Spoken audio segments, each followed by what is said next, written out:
Good evening. It's Wednesday, the 1st of July, and welcome to the Pompey Politics Podcast, Prime Minister's Questions Special. I'm Ian Tiny Morris. And I'm Simon Sansbury. Good evening, Ian. Was there any news for any footballists? Was that the My phone pinging just before was to tell you that England had come back from 1-0 down against the Democratic Republic of Congo, and Captain Harry Kane with 2 goals. I'd seen them sneak through 2-1, but I couldn't lose because I had the DR Congo in the gym sweepstakes. So England march on, national pride, feel good. Another PMQs. Last couple of outings for the great man himself, that other guy? Kay. Yeah. And how did he do today?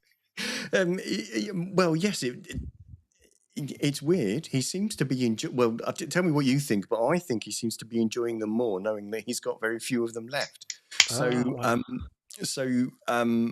Or at least he's enjoying them more. Whether that's the reason or not, obviously, who can tell? Anyway, yes. I've done a bit of trimming because otherwise it kind of goes on for a bit today. But the Prime Minister opens up talking about the Defence Investment Plan and talking about support for Venezuela, the horrific situation in Venezuela.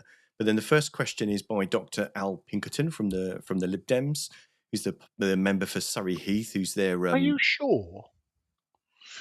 Wasn't he the detective that ended up getting Al Capone? I don't know, but let's put a pin in that. If anybody wants to tell us whether that's a happy coincidence, then please do. But welcome to the show. Do remember to give us a like, follow, subscribe wherever you're catching us. Do give us your comments below. We'd love to hear what you've got to say about it. But essentially, his question was about the hospital that's being rebuilt, basically in his constituency, and the concern that will be impinging on some historic woodland, and that asking the PM to comment on whether something should be looked into. That it's come to light that as far back as 2023. Other local politicians were previously discussing that site when actually the site hadn't actually been decided. And is that a concern, and is that an open process? And sorry to have deprived you of it, because Keir Starmer's response was essentially lots of stuff about how they've picked up the pieces of how Boris Johnson promised 40 hospitals and did absolutely jack. His hospital's top of the queue. It's first, and he's going to get a fantastic new hospital. But it was concerning to see on the guy's literature that he expressed concern that if the hospital goes ahead, there won't be a golf course. To which Keir Starmer commented, "That's peak Lib Dem. You can't get much more Lib Dem than that." It was his remark. So wow. When you hear Leader of the Opposition Kemi Badenoch say in a minute that she wants to echo his sentiment about the Lib Dems, that's what she's referring to.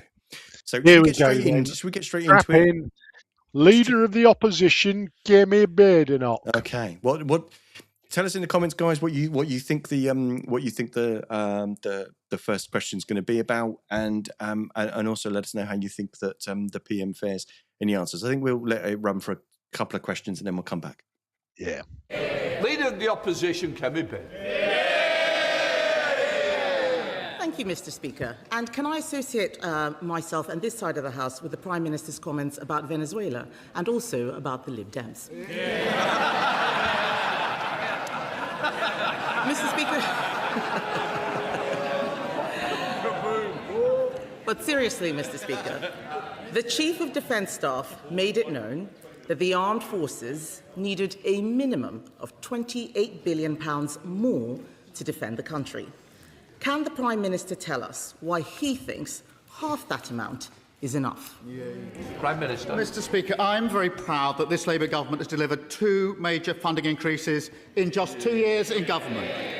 The first, which was funded by overseas aid, took us to £270 billion over the spending review period. Mr. Speaker, that is a record. The Defence Investment Plan gives us capability we need for the future. That sets a new record, Mr. Speaker, of £300 billion over the next 4 years. That will be invested in drones and autonomous weapons, the largest ever investment strengthen the UK's nuclear capability, upgrading our naval bases in the most significant way for 45 years, and confirming our commitment to the next generation of fighter jets. That is what is needed to keep our country safe. Mr. Speaker, he didn't say that it was enough, and that was a very long list of things that he's not yet paying for. It is not right and it is not fair, certainly not to our troops who put their lives on the line for all of us every single day. 3 weeks ago, Mr. Speaker, 3 weeks ago, the Defence Secretary resigned, saying, "I am being forced to make decisions that would increase the risk to personnel on operations and could make the country less safe." Since that letter, the Prime Minister has only increased spending by 0.01%. We can count, the generals can count, the Kremlin can count. His plan doesn't add up. How can the Prime Minister possibly stand there and say that this is enough? Prime Minister. Mr. Speaker, this is the most significant upgrade in defence spending since the 1980s. The Chief of the Defence Staff has been clear that the plan accelerates the transformation we need for our armed forces. The First Sea Lord, it funds the capability we need to fight and win. The Chief Air Staff strengthens our contribution to NATO, and she must have missed that yesterday the Secretary-General of NATO welcomed the plan. All people who know what's in the plan and welcome it. Contrast that, Mr. Speaker, with their record in government, because they hollowed out the armed forces.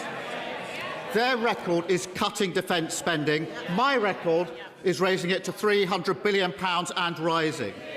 Their record is cutting frigates by a quarter, cutting mine hunters by a half, and leaving 47 of 49 defence programmes delayed or over budget. My record is the biggest boost to defence investment since the 1980s.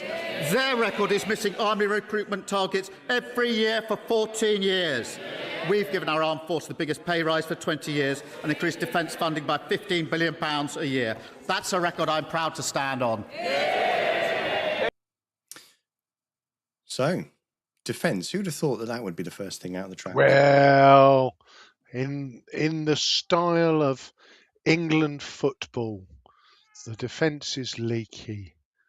But, well, I mean, for me, fair question, fair response. The only thing I find fascinating is obviously drones. Drones is the future, isn't it? Do you think we'll get them made in China where we can get them made cheaper? Well, I don't know. I think a lot of the talk about how that investment turns into jobs in this country would be spending that money here.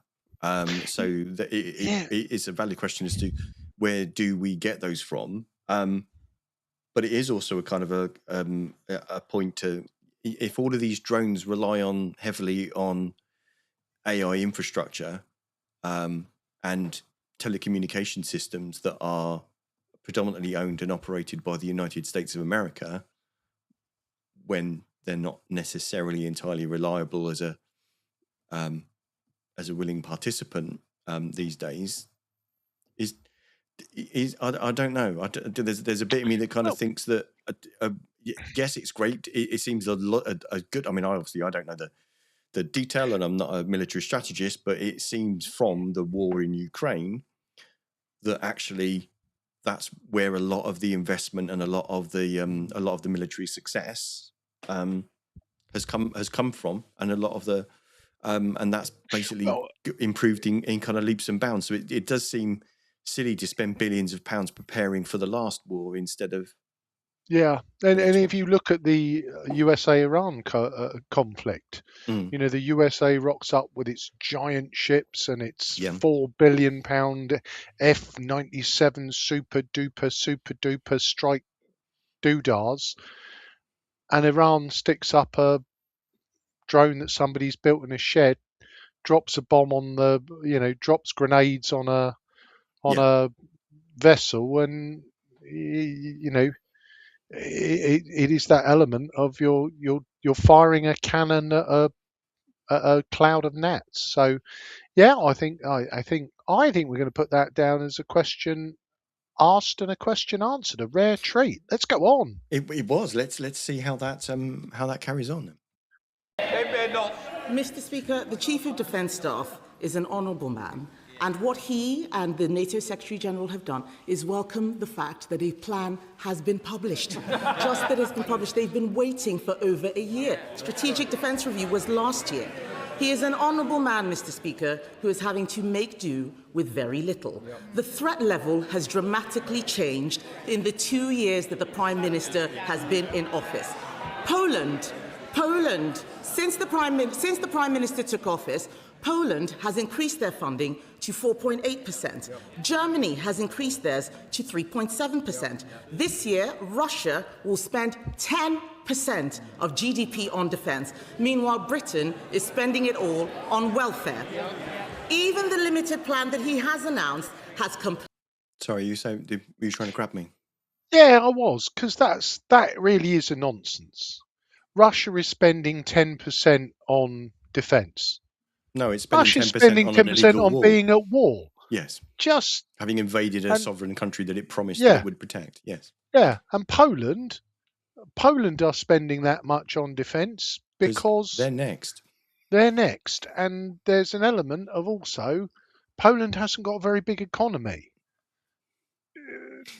Guns and bombs, if I may quote, they're still expensive. They cost the same. So percentage of GDPR is like, oh, stop it. And yeah, I just had to intervene because I just thought that's a really stupid way of framing the spending.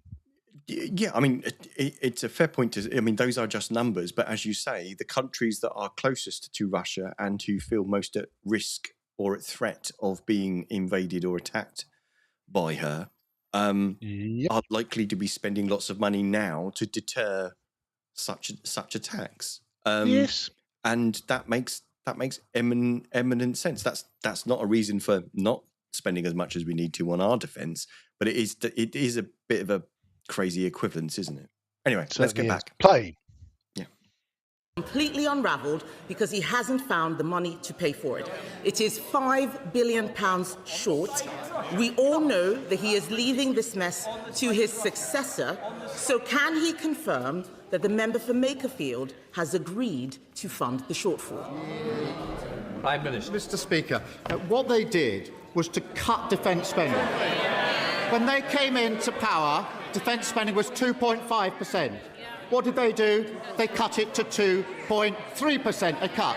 But on welfare, what did they do? They put it up by £88 billion. So we'll take no lectures from them about either welfare or defence. This is £15 billion of new investment for defence, delivered outside of a budget, outside of a spending review. Mr. Speaker, that's about £1 billion a year over 4 years. Because of the decisions at the last budget, we've got headroom of £22 billion. That is precisely so we can take decisions like this. We delivered it outside a budget, outside a spending review. Just like we did with the special educational needs, outside a budget, outside a spending review. Just like the previous government did, Mr. Speaker, when they announced their 5-year NHS plan in 2018, outside a budget, outside a spending review. And what did they say when they were challenged about it, Mr. Speaker? I'll quote. We will be able to explain exactly where every penny is coming from, but we will do that in the budget. That was the former Health Secretary, then the Chancellor. When they published their integrated defence review in 2020, what did they do? They set out the funding at the next spending review. So let's drop the faux outrage, focus on what matters, the biggest sustained increase for 40 years, the biggest increase for 45 years, providing what is needed to keep the country safe. Kemi Badenoch. Mr. Speaker, he says that he's delivering this outside the budget. That's right, it should have been in the last budget. The Strategic Defence Review was published last year. It should have been in the last budget, not the next budget. The intelligence assessment that he himself has said we have says there could be an attack on NATO by 2030. But this plan doesn't deliver until after that. £5 billion is missing from his plan. It also relies on £11 billion of unidentified savings. The plan has unravelled. It is a total dereliction of duty, and I'm not the only one who thinks so. The Times newspaper said today the Prime Minister's legacy... well, why don't we wait and see what they said? that the Prime Minister's legacy is betrayal, failure and vulnerability, and that's one of the nicer headlines. So I will ask again, because he didn't answer the question, Mr. Speaker, did the member for Makerfield know that he was going to have to find £5 billion for the Prime Minister's plan? Prime Minister. Mr. Speaker, when I became Prime Minister 2 years ago, this country spent £54 billion a year on defence. Because of the decisions we've taken, that will rise to £80 billion a year by 2029. That is a real terms increase of 27%, transforming our armed forces. And we're not going to take any lectures from the party opposite. They cut defence spending. They hollowed out the armed forces. That's what their Defence Secretary admitted that's what they did. They don't like it. They won't defend their record, Mr. Speaker, because they can't. They won't apologise for it, because they have to admit what we all know, it's a total failure. They just try to pretend the 14 years they were in power never really happened. We're in power with record investment in defence and security. I'm proud of this Labour government, and any Labour Prime Minister would stand behind this plan. We'll pause there. Any Labour Prime Minister. Well, yeah. Yeah. Have we got any ideas? Who that might be? Do you want to like toss a coin or something? I'm just reaching for my black T-shirt and suit jacket. I don't know about you, but this is. It's the best he's done since we started doing PMQs. When pretty much every week, would the Right Honourable Kemi Badenoch go on, beat him to death, and she does every week. But he's coming back. He's swinging hard. For me, he's, and I think what I like about him this week, which is different, is he's doing the 14 years, but he's doing this is our record since we've been here, and I'm proud of that. We can argue and jot and tittle about the details, but that's where you should be. Yeah, he's making the case for what they have done, and comparing that to what preceded it. Instead of saying, effectively, well, of course it's rubbish, but look at what the mess was that you left us with. Exactly. 14 years. But this is fighting stuff. This is it's just kind of really kind of too late. It's handing in your best homework 2 weeks before the end of term. I don't quite. Should we get more? Let's go. It doesn't sound like he's told the member for Makerfield to find £5 billion. He says any Labour Prime Minister would stand behind this plan. Let me tell him what Lord Richard Dannett, the former head of the Army, said yesterday. He said the Prime Minister had chosen the cheap option and called the plan woefully inadequate. Let me tell him what General Sir Richard Barrons, one of the authors of his own Strategic Defence Review, said yesterday. We are simply not going to be ready to defend this country properly. That's what they're saying. The reason that he is in this mess is because he was too weak to cut welfare when he had the chance. There are only three ways, Mr. Speaker, to find the missing $5 billion. Increase borrowing, increase taxes, or cut welfare. Which one will he recommend to the member for Makerfield? Mr. Speaker, we're talking about £1 billion a year over 4 years. The decisions at the last budget gave us more than £22 billion in headroom, so we can take the decisions that come. They don't understand this because they trashed the old. We built a headroom of £22 billion. The very reason for the headroom is to have the credibility to take decisions outside the budget and outside the spending review. They don't understand it because they lost control of the public finances. In addition to on defence and security, we've taken control of the public finances. That's why you have headroom to take credible decisions like this. £1 billion a year over 4 years, headroom of £22 billion because of the decisions we took at the last budget, which allow us to take these decisions. Mr. Speaker, we understand it perfectly, and that's why, yes we do, that's why he is leaving and so is his Chancellor. They're laughing and pretending, but if he was doing such a fabulous job, why did he resign? Mr. Speaker, defence of the realm is the first duty of government. It is the first duty of government. I don't need to read again what General Sir Richard Barrons or Lord Richard Dannatt said. Maybe they didn't hear it the first time. They can re-watch the clips. But defence of the realm, Mr. Speaker, is the first duty of government.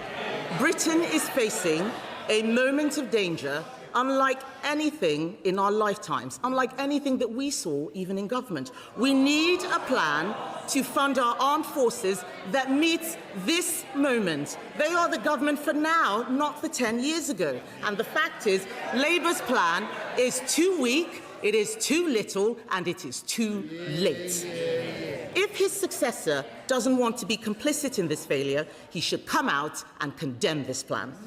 The money must be found, Mr. Speaker, and that money should come from cutting welfare, something these Labour MPs will not do. And if the Labour Party cannot defend our country, Mr. Speaker, what is the point of them? It's just all talk. What did they actually do? They cut defence, 2.5% down to 2.3% in their 14 long years. And what did on welfare? They put the bill up by £88 billion. So no lectures from them. They failed in the first duty of government. And they won't defend their record, will they? They won't stand here and defend it because they know that never do they stand here and defend their record because they can't. 14 years of failure. They don't get up and apologise, which is what they should do, because they would admit what we all know how much they failed. So they just sit there pretending it didn't happen. Well, it did happen. You hollowed out the armed forces. We're correcting you. And I tell you what else, when we came into power, public services were on their knees. Today, we've seen the fastest fall in NHS waiting lists for 17 years. When I became Prime Minister, we inherited a broken economy. Today, we're outperforming the other G7 economies. When I became Prime Minister, our international alliances have been shredded. Now other countries are looking to us to lead on defence and security, foundations of a stronger and fairer country. Britain in a better state than we found it. That's the difference a Labour government makes. Well, so you should elect me for 5 more years. It sounds like he's about to go into a general election, but he's not. Oh, no. No, isn't it fascinating, isn't it? Because for me, the answer that he came up with is kind of boiled my brain a little bit, which is 5 billion, that's $1 billion a year, sweetheart. That's not a problem. We got 22 billion spare. Rachel from accounts has sorted that right out. We got 22 billion tucked in a cupboard somewhere. We just take 5 of them out, spend it on defence, bish bosh, Bob's your uncle. Why he's turned into an East End character, I can't tell you. I don't know why he's got a fruit stall outside the Queen Vic. I don't know, but nonetheless, exactly that. But the point is that there's a little bit of, and I wonder whether if we go back to the start of his tenure, 20 billion black hole. Well, isn't he telling us there that not only has he filled the 20 billion black hole, but he's got 22 billion he's spare? 20 billion reserve. Yeah. Strange that they're the same figure, isn't it? Well, and there's a little bit of me, Simon, that is it a bit of foretelling? Is it a bit of, oh, we've seen you right, we got 22 billion spare and happy days are here again. And when the Minister for Mascara takes office, then at that point, are we going to see some of that? Well, I suppose there's only 18 billion spare now, because obviously we need to, 17, because we need to put 5 aside for defence. Is some of that 17 billion's worth of joy going to be sprinkled amongst us to make us feel good? Who knows? Well, who knows? Well, the problem is all of those questions are the next person's problem or pleasure. Indeed. So, but it was interesting. Kemi was certainly not enjoying this exchange as much as she has done in recent weeks, and she certainly wasn't smirking as much. She certainly, she wasn't. You can't win picking all, apart Simon. Members of the front bench. So no, she absolutely had a day out last week, didn't she? Yes. So this week I think there's an element of I think for once, Sir Keir's brought his A game to Fight Club, and he's done all Yeah. right. I don't know if you heard James Cleverly saying from the Tory front bench at one point, well, why are you going? which Well, again, in his rousing bit at the end there, it's like, yeah. Give me 5 more years. You've only got 3 weeks, mate. Yeah, Sorry. Haven't you just handed in your resignation, mate? Yeah. So, yes, a very good performance from Keir Starmer. Weird to peak before the end, but there you go. Let's move on. Sir Ed David, leader of the Liberal Democrats. Thank you, Mr. Speaker. Can I not associate myself with the Prime Minister's comments about my party? But can I associate myself with all his remarks about the earthquake and humanitarian catastrophe in Venezuela? And can I commend the Scottish team and the Scottish fans on the joy they brought to the World Cup? They did the whole of Scotland proud. And can I wish England well against DR Congo later today? But with Rhys James and Gerald Quansah in doubt, I know the Prime Minister isn't the only one struggling for a solid defence plan.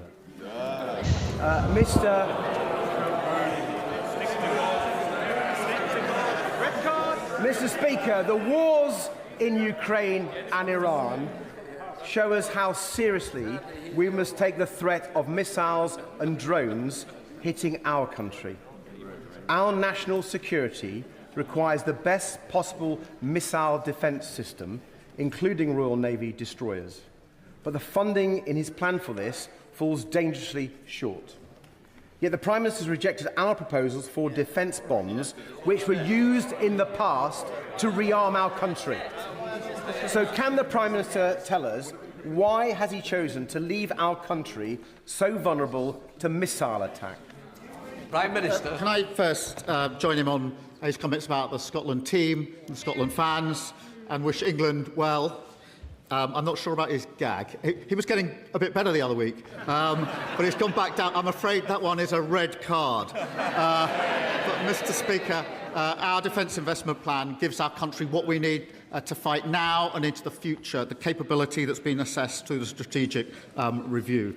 Bonds, which we looked at very closely, are simply borrowing by another name, and we are already borrowing in a way which requires us to spend £1 in every 10 on servicing the interest on that.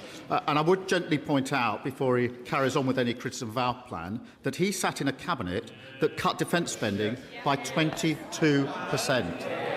Sir Ed Davey. The Prime Minister knows that our defence bonds are within his own fiscal rules, that he's had advice from his own team that he should adopt them, and I hope the Right Honourable Member for Makerfield will listen.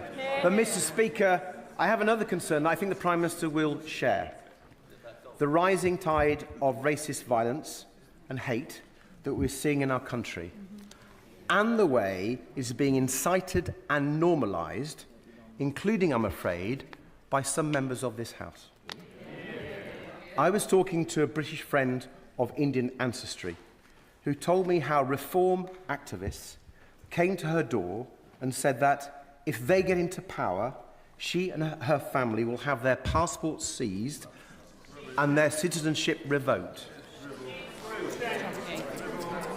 Does the Prime Minister agree that racism has no place in our country? And will he join me in condemning anyone who is stoking it? Can I thank him for raising this? It is really important because our politics is becoming more diverse and racism and intolerance is permeating everywhere. And we have to deal with it because it's tearing our societies apart. It is keeping good people away from politics because they don't want to be involved in it. And it should be called out by every single person who's a politician at any level in this country. But, Mr. Speaker, I say this looking at the plaque to Joe Cox, and of course we've got David Amos behind me too. We had a Joe Cox 10-year reminder that it was 10 years ago, just a week or so ago, that we lost Joe. And I had a reception in Downing Street with her parents and other close friends and relatives of hers. We read out the words of Joe again. The very sad thing is I was not able to say that in the 10 years since Joe's death, things have got better, because sadly they've got worse. That's on us to fix, all of us to fix, every single member of this House, whatever their party in. And anybody who flames it should be absolutely ashamed of themselves. So, well, bad jokes notwithstanding, that didn't land. Bad jokes notwithstanding, the Lib Dems are pushing the defence bonds again. Yes, but it is borrow. He's answered it, which is it's borrowing under another name. Yes, and the answer is under yes. Under their rules. Yes, So you can do it under their rules, but it's still borrowing money that you're going to have to pay back at some time. So not very Labour. Again, historically, Labour more inclined to borrow. A point at the end there about the racism. It really is, for me. It is something that it's just becoming normalised, and I just it befuddles me. I saw something related to a Portsmouth group only yesterday, and it was AI generated absolute nonsense. 15-year-old girl was sexually assaulted as she came out of Victoria Park by a foreign man. And that was the premise of it. And the person who had posted it is well known as a far right agitator, outside of the mainstream parties. But what really upset me was the number of people who were just willing to believe such invented nonsense at face value. And our girls aren't safe now. We need to rise up and stand against this. And it's like, it never happened. It never happened. No, it's also worth remembering that there was other stuff recently released that demonstrated that a sizable portion of interactions favouring certain political parties turned out to be bots. They're not actually real. Yeah. So if anything, there was if anything, it's a reminder that social media isn't the real world. And yes, you can have AI invented nonsense, but if you want human invented nonsense, then listen to it. No, sorry, don't follow up. Sorry. Yep. But it's terrifying how easy it seems to be to convince some people that some things are happening when they're not, and to have people in different echo chambers kind of lobbing at each other. And maybe PMQs is a poor example, because essentially it normally works as a people standing aside a chamber lobbing verbal messages at each other. Obviously not that sort of thing. Not of that nature. But there is a better way to behave. There is a better way to conduct business. There is a better way to do things. And maybe that's something that everybody in the House can be asking of themselves, that so that there's a better example for the country to follow. I don't know. What do you think? Yeah, no, definitely. Well, we've had a better one this week. There's only 2 to go before Sir Keir steps aside, and yes. things will be different but somehow the same, I think. Yes. So just to quickly kind of summarise, so the nomination stage for the leadership contest in Labour, that begins on the 9th of July, and there's several different kind of stages to the contest, in the sense of nominations and getting affiliate nominations from the required kind of parts of the party. But essentially, if there are no other contenders, all of the nomination process closes at 6 p.m. on the 16th, and then there'll be a leadership special conference on the 17th of July to announce the winner, if there is only one contestant, and their nomination is valid. If there obviously is more than one contestant with valid nominations, then a contest begins. Not going to happen. Not going to I happen. wouldn't put money on it at this point. But No, anyway, it's been a feisty one, but it's been like you say, one of his best performances. Fair play. 1 down, 2 to go. You've been listening to the Pompey Politics Podcast PMQ Special. I've been Ian Tiny Morris. And I've been Simon Sansbury. Please do make sure, give us a like, follow, comment, subscribe, etc. Join us wherever you can. Make sure you get those notifications when we're next going live. But thanks very much for watching this episode of our review of the leaders' questions in PMQs, and we'll see you next time. He says, I'm pressing the button, and it's You've got to press the button. Press the wrong button. There we go. Press the wrong button. Press the right button. Don't forget to like, follow and comment on Facebook, or comment and subscribe on YouTube. Find us on all the social media platforms: Facebook, X, YouTube, Threads, LinkedIn.